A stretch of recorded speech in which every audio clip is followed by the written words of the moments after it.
2017학년도 카톨릭대 편입수학 23번 양수 A에 대하여 집합 A와 B는 다음과 같다.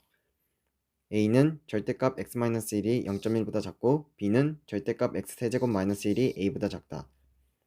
명제 P와 Q의 진리집합을 각각 A와 B라고 할 때 Q가 P이기 위한 필요 조건이 되는 A의 최소값은 필요 조건이나 충분 조건 헷갈려 하시는 분들이 굉장히 많더라고요. 그냥 간단하게 예를 들어드리면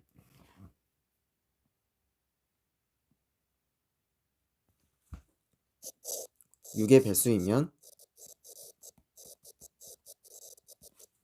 그 수는 3의 배수이다. 이런 명제가 있다고 할게요. 이건 참이죠. 참인 명제. 여기서 어떤 자연수가 있는데 그 자연수 n이 3의 배수가 아니면 그 수는 절대로 6의 배수가 되지가 않죠. 배수가 아니면 6의 배수도 아니게 된다. 반면에 이 자연수 n이 6의 배수가 아니더라도 3의 배수가 될 수 있잖아요. 숫자 9 같은 거. 9는 3의 배수지만 6의 배수는 아니죠. 따라서 이때 3의 배수가 될 수 있다라는 건 6의 배수이다라는 말에 필요 조건이 되는 거죠. 3의 배수는 6의 배수의 필요 조건. 필요 조건이라는 건 그러니까 이 어떤 명제가 성립하기 위해서 이게 성립하려면 이게 반드시 필요해 라는 그 뜻이에요. 그게 바로 필요 조건이에요. 그러니까 집합으로 따지면 좀 더 큰 집합이 되는 거죠. 그 나머지 거를 포함할 수 있는 집합. 그게 이제 필요 조건이 되는 거죠. 그럼 이제 실생활에서 쓰는 또 명제를 하나 보여드릴게요. 아메리카노는 커피이다. 참인 명제죠. 근데 반대로 커피는 아메리카노다. 이렇게 하면 어떻게 되죠?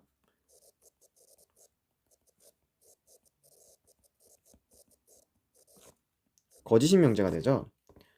왜냐면 모든 커피가 아메리카노가 되는 건 아니잖아요. 뭐 카푸치노 같은 것도 있으니까. 그래서 커피가 아메리카노의 뭐가 되는 거예요? 필요 조건이 되는 거예요. 아메리카노라는 말이 성립하려면 커피이다라는 말은 꼭 필요하니까. 그래서 커피가 뭐라고요? 아메리카노의 필요 조건. 좀 더 이걸 이제 포함하는 집합인 거죠. 따라서 지금 문제에서 Q가 P이기 위한 필요 조건이라고 했잖아요. Q가 P의 필요 조건이다. 그리고 P의 진리집합은 A가 되고 Q의 진리집합은 B라고 했으니까 제가 이제 방금 말씀드린 거에 의해서 B가 A를 포함하는 집합이 되는 거죠. 그럼 이제 범위 구해볼게요.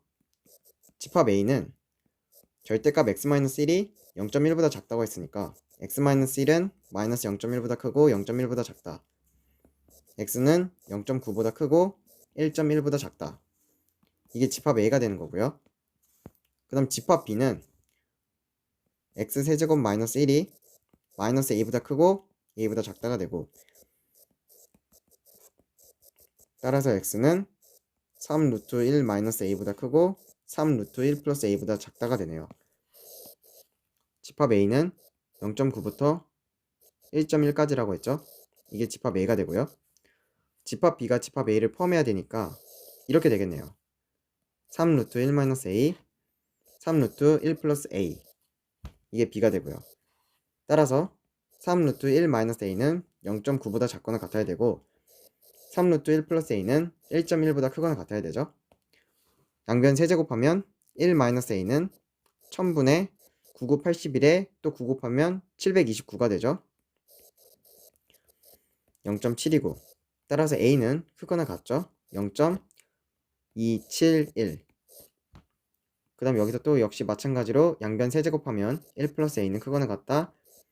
1000분의 11에 두 번 곱하면 121 되고 또 11 곱하면 1331 되죠.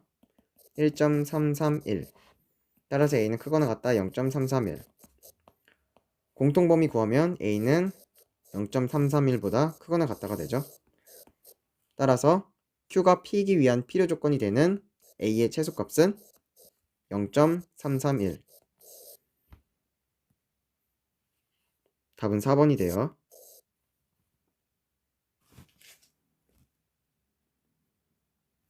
34번. 아래 그림과 같이 벡터 v를 벡터 p에 대한 정사형 w로 대응시키는 변환을 나타내는 행렬은 사행 행렬 물어보는 거죠. 사실 사행 행렬은 종종 나오지만 많은 학생들이 굉장히 생소해하는 문제예요. 왜냐면 항상 이제 정사형 문제는 이런 식으로 이제 여기다 하면 프로젝션 p의 v 벡터 뭐 이런 식으로 해가지고 이런 문제만 풀어봐서 이 사행 행렬을 굉장히 이제 생소해하는데, 이 사행 행렬을 p라고 했을 때 이거 굉장히 많이 보셨을 거예요. p는 a 곱하기 a 트랜스포즈 a 인버스 a 트랜스포즈라고 하죠. 그럼 이제 이 사행 행렬의 정의는 뭐냐면, 공간상에 이렇게 비벡터가 있다고 할게요. 이 비벡터를 이 평면에 정사형시켰을 때 이 비벡터가 가장 근사한 벡터로 만드는 행렬을 사행 행렬이라고 하는 거예요. ax 벡터. 이때 이 x를 최소 제곱표라고 하는 거죠. 많이 들어보셨죠? 이 비벡터는 ax 바를 만족시키는 이 행렬 p를 사행 행렬이라고 하는 거예요. 이때 이 행렬 a는 이 평면에 속하는 두 벡터 a 벡터 b 벡터를 열로 받아 만든 행렬이고요. 평면에 속한 두 벡터를 열로, 이게 중요해요. 열로 받아 만든 행렬이 a가 되는 거예요. 지금 제가 보여드린 건 3차원 공간이잖아요. 2차원 평면에서 똑같이 하시면 돼요. 3차원 공간이나 2차원 평면이나 똑같아요. 그럼 지금 문제에서 보면 v 벡터를 p 벡터에 정사형시키는 거잖아요. 그러니까 이 v 벡터가 이렇게 있는데 평면에 이 p 벡터에 정사형을 이렇게 시키는 거예요. 그럼 이걸 공간으로 치면 이 p 벡터가 뭐가 되는 거죠?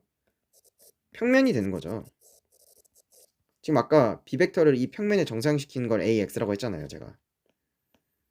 그리고 이 행렬 a를 뭐라고 했죠? 이 a를 평면에 속하는 두 벡터를 열로 받아 만든 행렬. 그러니까 여기서의 행렬 a는 이 p 벡터를 2, 3이라고 했으니까 이걸 열로 받아 만든 2, 3이 되는 거죠. 2by 1 행렬이 되는 거죠. 왜냐면 여기선 1by 2였으니까. 이해 가시죠? 공간이랑 똑같은 개념으로 푸는 거예요, 지금. 그럼 A 트랜스포즈 A는 2, 3, 2, 3이죠. 1by 2고 2by 1이니까 곱하면 1by 1이 되죠. 2, 4 플러스 3, 3, 9, 13이 되네요.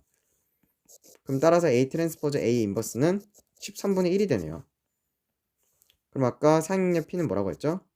A 곱하기 A 트랜스포즈 A 인버스 A 트랜스포즈라고 했죠? 이게 13분의 1이니까 13분의 1 곱하기 A 곱하기 A 트랜스포즈가 되고요. A는 2, 3이 되고 A 트랜스포즈는 2, 3이 되죠. 그럼 2by 1이고 1by 2니까 곱하면 2by 2 행렬이 되는 거죠. 13분의 1 곱하기 2, 4 되고 2, 3, 6 되고 3, 2, 6 되고 3, 3, 9. 이게 사행행렬 P가 되는 거예요. 13분의 1, 4, 6, 6, 9. 답은 4번이 돼요.